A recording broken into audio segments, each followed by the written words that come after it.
guys, Bill here. And Vicky. Today, we just got finished watching Skinamarink, which is on Shudder right now.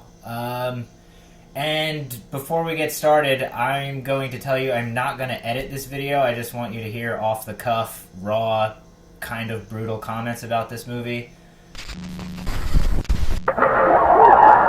Before we get into, like, what the hell did we just watch kind of feeling, the plot as described by IMDb is two children wake up in their house. There's no windows, there's no doors, and their father is missing. And that is it. That's the only details you get. And as far as this movie is concerned, nothing else happens. It's a bunch of fucking static shots of, like, toys, rooms. It's 1995.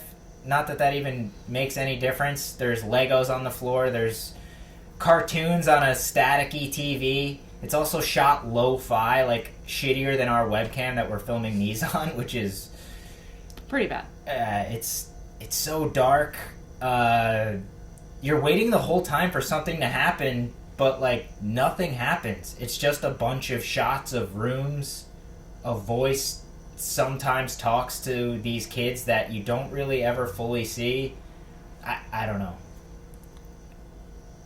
Like I said to Bill, the only thing I said to him throughout the movie was it felt like a film student's final submission. I'd say it kind of plays more like an experimental film they show you in film school. Like, I saw so many of these in film school, like, where it's just like the overachiever is kind of like explaining the deeper meaning of it, but really you're just staring at static in the corner of the room. I don't know. But yeah, that's exactly it. All I wanted to happen once I gave in to the idea that nothing was really going to happen in this movie was I just wanted someone to step on those Legos. That's all I wanted, and I didn't even get that. No, the most you get is this little kid, like, talking to his sister, and he doesn't even say anything. He's like, "Where are you? Where's the flashlight?" And then the camera doesn't even move. It's just standing there in the corner, staring at the wall, staring at the Legos, staring literally at nothing because there's no windows to look out of. It's just shot after shot after shot of grainy ass footage. Like, when I tell you nothing happens in this movie, nothing happens in this movie. Damn it. I wanted to like it because everyone said this movie's pretty bad, but they were all right. Yeah, literally nothing happens. It's like watching a movie in another room and hearing the static of it. Nothing happens. Sorry. That's my review of this movie, is that literally nothing happens, and you want something to happen so bad, but nothing does. It leaves it up to your imagination as to, like, this nightmarish scenario, but, like, it doesn't leave. I don't know. What? While the movie was still playing, I did what I never do, and it started Googling. Because I normally don't even watch trailers to movies that are in depth because I want to go in completely blind.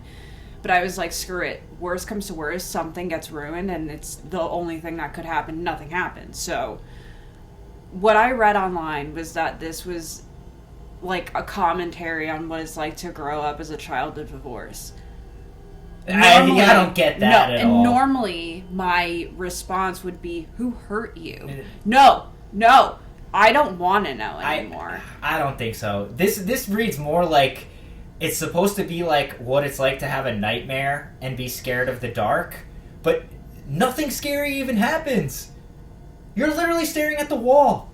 Yeah. You're staring at, sometimes, some of the toys end up on the ceiling. Sometimes you see the Legos move without anyone moving them. Sometimes you see people facing backwards. There's even a shot where, like, the sister, he's like, what's her name, Kaylee or something? She turns around and, like, she no longer has eyes or a mouth. And you're like, it's supposed to scare you and shock you and jump scare you, but it it doesn't. We both said, oh, Yeah. when it happened. We went to the bathroom so many times and both said to each other, like, you don't need to let me know what happens because I know nothing happens. Yeah, and nothing happened. Yeah. This is like an experimental film from the 20s, like I said. It feels that way anyway. Like, kudos to the filmmakers for spending... Turning $15,000 into Whatever, millions? yeah, whatever they made. That's awesome. And, like, I want to be more congratulatory for it, but, like, I really didn't like this movie at all. Even at the end, you expect, like, some powerful ending, but there's no ending. Like, at one point, there's, like, blood flashing on the ceiling, like, over and over again and disappearing. Like, stuff is disappearing sometimes and then reappearing. There's a toilet that disappears at one point. I don't know. Was there anything in this movie that was scary to you? No. Like, I think the scariest part was having to sit through 100 minutes. It's the most one of the most boring movies I've ever seen. And I've seen a lot of boring movies. I'm so sorry to the filmmakers. Like, congratulations again. Don't be sorry. The critics raved. That's true, yeah. I don't know how or why, but as per usual, I don't understand the official critics. This movie is 100 minutes long.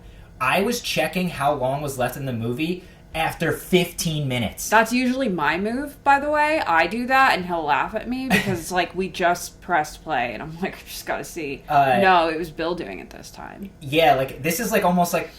It's almost as if it's trying to be like a new age Blair Witch, except like the kids aren't... You don't ever really find out who's filming this, whose POV it is. Like, I don't know. I don't get it. I'm sorry I'm not intellectual enough to understand, but I'm sure there's some deeper meaning, and everyone will be like, oh, you missed the point, but I'm sorry, I don't care. I think the scariest part of this movie is, like, near the end, there's a jump scare where there's, like, a children's telephone that rings. And it wasn't scary. I laughed We when knew it was going to happen. Yeah, it was like a jump scare moment, and I was just like, whoa. I was like, and laughed. Yeah. Like, haha, there's that phone that I've been seeing pictures all over the internet of. And that's it. You don't ever see the entity that's talking to this kid.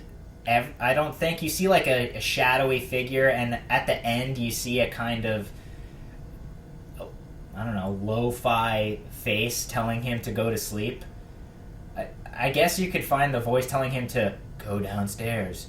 Go upstairs. Check under the bed. I want to play as scary, but it wasn't for me. Yeah, my panic attacks are scarier. Yeah, I don't know. Like I said, it feels like I was back at film school and they're showing us stuff as like an example of shit that happened in the 1920s. And Bill's confirmation of that feeling is why I'm glad I didn't go to film school. Yeah, like, this movie, I'm sure there's people out there who like it. Like, and if you like it, please let me know and tell me why. Like, I honestly want to know. Yeah, please tell us where you saw things that we apparently missed. Yeah, even I wanted to like it. I told him excitedly. Yeah, we were that psyched that this was on. out. We were psyched that this was on Shudder. Her coworker even was like, "Are you excited?" And I was like, "For what?" And like I don't know. We were excited to watch it, but yeah. Ugh, God, it just stunk. It sucked. I'm sorry. I am, but I'm not. Okay. I take zero responsibility. Yeah, it is what it is, and I'm sorry I'm not editing this video. I just wanted you guys to get our honest... We just finished it and wanted to tell our thoughts. And our thoughts are literally that this movie is about nothing. Nothing is happening. So I'd suggest avoiding it. Like, I wouldn't recommend this. If you are curious enough and you have Shudder, go for it. Do it. Good luck. Yeah. You don't need to make sure you're prepared with everything for your sitting because you can get up and get it. Yeah, because you won't miss anything. No. I guess artistically it's kind of cool. It's an interesting lo-fi take, but I don't like it. It went right over my head. This movie was not made for me. Can't like it. Yeah. What would you rate it on your scale? I already told you I was going to, but I was waiting till we made this. Okay. I'm giving it a 1 on Letterboxd, and that's out of 5. And that's only... I think I could go to half a star, but I'll give it a 1. out of consideration for the filmmaker and making money. Good for him. Yeah, like I said, like, kudos. Like, I applaud their confidence in releasing and making this movie, because it's nothing happens. It's a movie about nothing that's meant to be spooky, and I guess it could be thought of as spooky. It wasn't spooky for me. Probably wasn't for her. But for me, my scale's out of 10, because I don't really use Letterboxd. I always do it out of 10. I'd probably give it like a 3.1 out of 10, which is like really low. And even giving it a 3.1, it's just because it's, I don't know, it's different. But I would never buy this movie. I'd probably never rewatch this movie either. Please don't. No, I better be at work. Yeah, I'd pull up clips and stuff if like someone tells me why it's good or what things I should look for that would make me enjoy it more, because I wanted to like this, I just didn't. It is like an experimental student film in a bad way to me, and I'm sorry. Congratulations for making all that money again, but like, fuck you TikTokers for making this movie blow up like it did, because my hopes were high and this movie just plain old sucked. I'm disappointed. I really wanted all the YouTubers we watch I wanted to disagree with them. I wanted to be like, it wasn't that bad. No, I'm with you guys. That was rough. Yeah. I don't know. Did you like Skinamarink? Did you hate it also? Let us know down below. Either way. Yeah, Tell us why we're wrong. We're fine with it. Yeah. Again, thanks for watching any of our videos. Like, we're rough and still new to this, figuring it out. But like, comment, subscribe, whatever the fuck these people say. Let us know what you think of the movie, and stay cool. See you next time whenever we feel like doing these. We're trying to do them whenever. So, adios, guys. Bye.